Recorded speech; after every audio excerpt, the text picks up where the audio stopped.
amo a Dios, pero odio a mi vecino. Esas parecen ser las palabras de algunos cristianos que en su vida diaria parecería que no se nos nota la obra de Dios y la misericordia de Dios.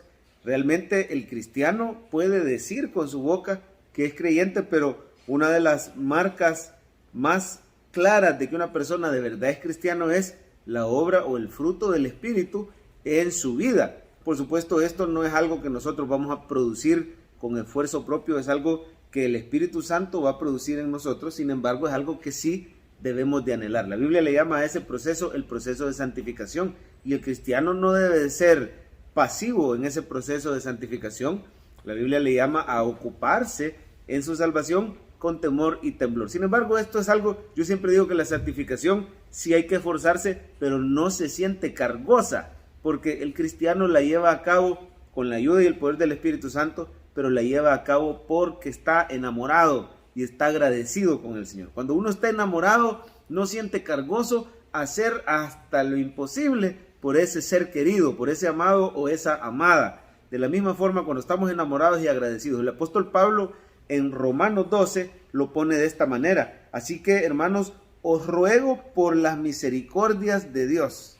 Es decir, que la instrucción que va a dar a continuación en Romanos 12 está basada en vista del gran amor y en vista de la gran misericordia. En otro lugar, Pablo ha dicho, el amor de Cristo nos constriñe, que quiere decir, the love of Christ compels us, nos impulsa. Pablo ha estado 11 capítulos de Romanos, ha estado recordándonos el gran amor de Dios al justificarnos, al escogernos, al llamarnos, al santificarnos. Entonces, en vista de esa misericordia, el apóstol Pablo todavía lo dice tan suave, dice, os ruego, en vista de esa misericordia, que no se conformen al mundo, que vivan diferente al mundo, que no vivan conforme a este siglo. Dice que seamos transformados, dice el versículo 2, por medio de la renovación de nuestro entendimiento. Es decir, todos los días, recordando el Evangelio, recordando la gracia de Dios, viendo su gran amor, todos los días, leyendo la instrucción y los mandamientos de la Escritura,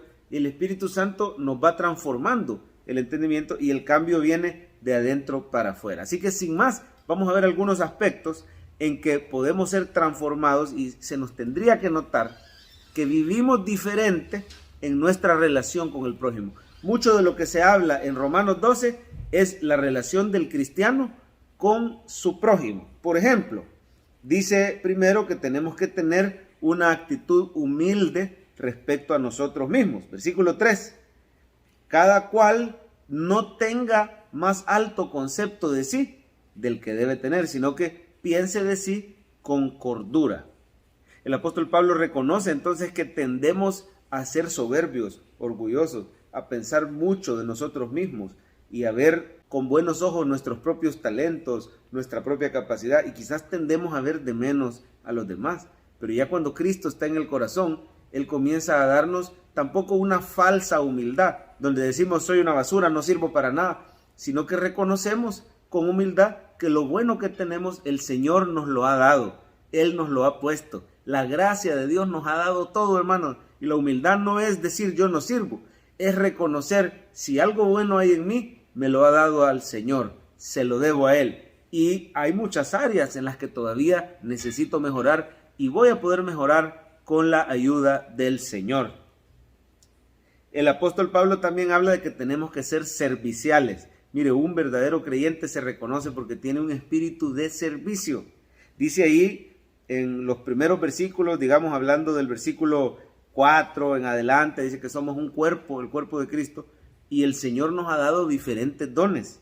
Y con esos dones podemos servirnos unos a otros. Ahí se mencionan varios, ¿verdad? Por ejemplo, en el versículo 6 se menciona el don de profecía, el versículo 7 se menciona el don de servicio, el don de enseñanza, en el 8 el don de exhortar o el don de dadivosidad, el don de repartir, ¿verdad? Y habla de que el amor tiene que ser sin fingimiento, ¿verdad? Tenemos que ser, dice el 11, diligentes en servirnos los unos a otros, no perezosos, sirviendo al Señor, ¿verdad? El versículo 12, gozosos en la esperanza, sufridos en la tribulación, constantes en la oración. Y mire qué lindo el 13, El verdadero creyente comparte con los más necesitados, compartiendo para las necesidades de los santos, practicando la hospitalidad. Luego comienza a hablar de las relaciones del cristiano con el prójimo y habla de que no nos tenemos que vengar, ni tenemos que ser personas que maldicen a otros, sino que pagan bien por mal. Es tremendo y es un verdadero reto, hermanos. El Señor Jesús en su Sermón del Monte habló de que teníamos que bendecir y amar y orar por nuestros enemigos. Si nos cuesta llevarnos bien con el vecino, no digamos con los que nos han hecho algo malo, pero el amor de Cristo en nosotros nos puede dar la capacidad para bendecir a los que nos persiguen, para ser unánimes y no altivos, para no pagar a nadie mal por mal. Dice, si es posible, en cuanto dependa de vosotros, estad en paz con todos los hombres. Como que el mismo apóstol Pablo está reconociendo que no siempre es posible estar en paz, pero dice, en cuanto dependa de vosotros, traten de estar en paz. Mire, si el Señor Jesús, siendo nosotros enemigos de Dios, nos amó y nos reconcilió, ese mismo Espíritu de Cristo en nosotros nos puede ayudar a amar a personas difíciles, personas que nos han dañado, perdonarlas, bendecirlas, personas que se consideran quizás nuestras enemigas. Y uno dirá, bueno, pero pastor, yo no tengo enemigos, pero se refiere a las personas que han hablado mal de nosotros o que no les caemos bien, no somos monedita de oro, no le vamos a caer bien a todo el mundo, o que han procurado nuestro mal o nos han dañado de alguna manera. Pero en Cristo podemos perdonar, amar, servir con diligencia, mantener la unidad de la iglesia, incluso a los inconversos. Dice el 19, no os venguéis vosotros mismos, amados, sino dejad lugar a la ira de Dios.